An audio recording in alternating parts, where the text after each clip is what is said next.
Hello, and welcome to another book club bedtime story.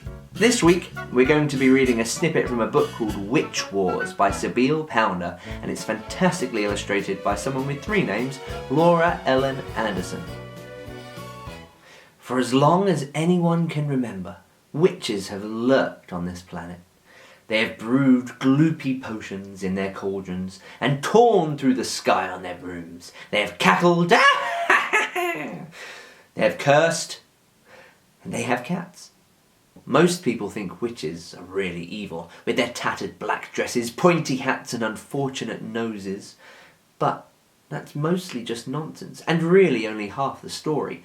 The truth, if you happen to be looking for it, lies deep down below the sink pipes. Chapter 1. Down the Plughole. It would have been very difficult to spot Fran the fairy on the day this story begins. Her dress may have been puffy, her hair may have been huge, but she was barely the size of a small potato. Fran was slowly sidestepping across the garden lawn, holding a large limp leaf in front of her. She didn't want the owner of the garden to see her, because Miss Hex was a terrible old woman with a grim face and size 11 shoes. If she'd seen Fran, she would have squashed her immediately. Fran and her leaf were on a mission. There was something very important in the shed at the bottom of Miss Hex's garden. That something was a girl called Tiga Wickerby. "You!" Tiga said, pointing at a slug that was sliding its way across an old stone sink. "You will be the star of my show. You will play the role of Beryl, an ambitious dancer with severe hiccups." Tiga had been in the shed for hours. The evil Miss Hex had been her guardian for as long as Tiga could remember, and she'd quickly learned to keep out of her way. If she didn't, the old bat would make her sew up the holes in her disgusting, scratchy dresses, or she would force Tiga to run up and down the garden in her gigantic, ugly shoes, bellowing things like, "Faster!" and "Oh, did you trip?" from the kitchen window. Tiga shone a torch on the slug. "You're going to be the best actor the world has ever seen," she cried. Fran sighed when she saw that. Not because she'd finally found Tiga, after a long perilous journey that had almost ended with her being eaten by a dog. No, the reason Fran sighed was because she loved a bit of acting. Despite her small size, Fran was a big deal in the world of show business. Everyone called her Fran the Fabulous Fairy, a name she'd made up for herself. She'd hosted many award-winning TV shows like Cooking for Tiny People and The Squashed and the Swatted, and she played the lead role in Glittery Sue, a tragic drama about a small lady called Sue who got some glitter in her hair and couldn't get it out again. "An actor, you say?" Fran said, making Tiga jump. Tiga stared, open-mouthed, at the small person that marched across the shed and, very ungracefully, and with much grunting, climbed up the leg of her trusty old rocking chair. Fran stretched out a hand. "Very delighted to meet you, Tiga. Now, it's pronounced Tiga, isn't it? That's what I thought. I'm very good at names and absolutely everything else. I'm Fran, the Fabulous Fairy, but you can call me Fran, or Fabulous, but never just Fairy. I hate that." Tiga, understandably, assumed she'd gone mad, or at the very least fallen asleep. She squinted at the little thing with big hair, then looked to the slug for reassurance, but it was sliding its way across the floor as if it knew exactly who Fran was and was trying to escape. "I don't think," Fran said, pointing at the slug, "that she should be acting in the lead role. She's slimy and not paying much attention." Fran wiggled a foot, and a beehive of hair, just like her own, appeared on top of the slug's head. "Much, much, much better," she said. Tiga panicked. The slug had hair. Not any old hair, a beehive of perfectly groomed hair. It was a split-second reaction, but with a flick of her hand, she batted the fairy clean off the rocking chair. Fran wobbled from left to right and tried to steady herself. "Did you just swat me?" she snapped. "The ultimate insult." Tiga tried to avoid eye contact and instead looked at the slug. She couldn't be sure, but it looked a lot like it was shaking its head at her.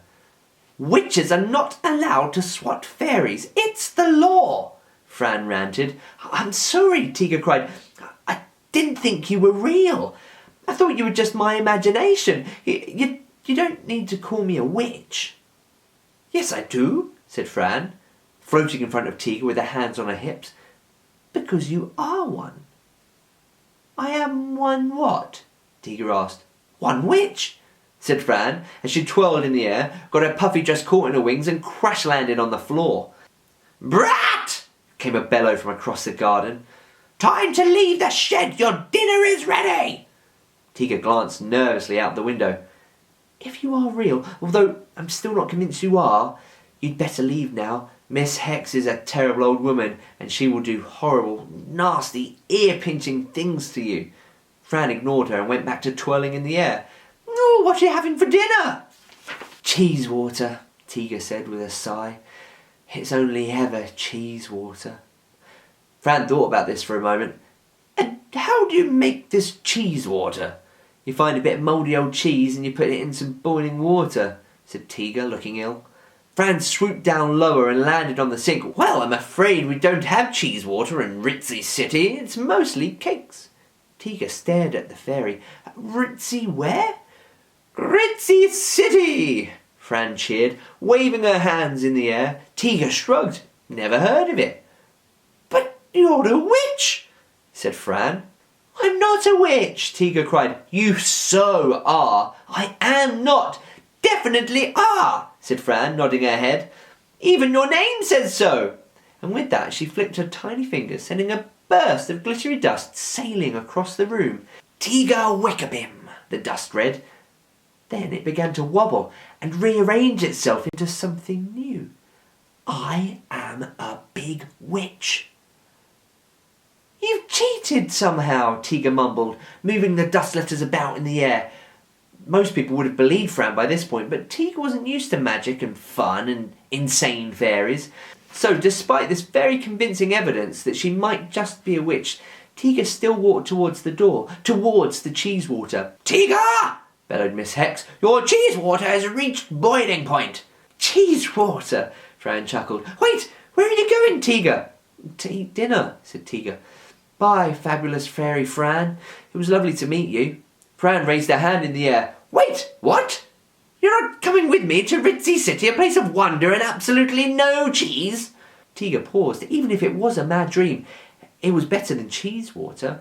She turned on her heel and walked back towards Fran. Fran squealed and squeaked and did somersaults in the air. What's going on in there? I know you can hear me, you little maggot, Miss Hex shouted. Tiga could see Miss Hex stomping away towards the shed. Quick! Fran cried. We must get to Ritzy City right now! How? Tiga cried, frantically looking around the shed for an escape route. Down the sink pipes, of course, Fran said, as she shot through the air and straight down the plug hole. Come on, Tiga! Her shrill little voice echoed from somewhere inside the sink. Tiga leaned over the stone sink and stared down the plug hole. There was nothing down there, no light, and certainly no city, that was for sure. The door to the shed flew open and splinters of old wood went soaring through the air. What's going on? Miss Hex bellowed. Now, Fran yelled. Tiga wiggled a finger in the plug hole. This is nonsense, she thought, just as she disappeared. That was chapter 1 of The Incredible Witch Wars. Fantastic book, and if you'd like to read more, go to the link below or pop to your nearest WHSmith and look for my red glasses. Happy reading, everyone. I will see you next time. Goodbye.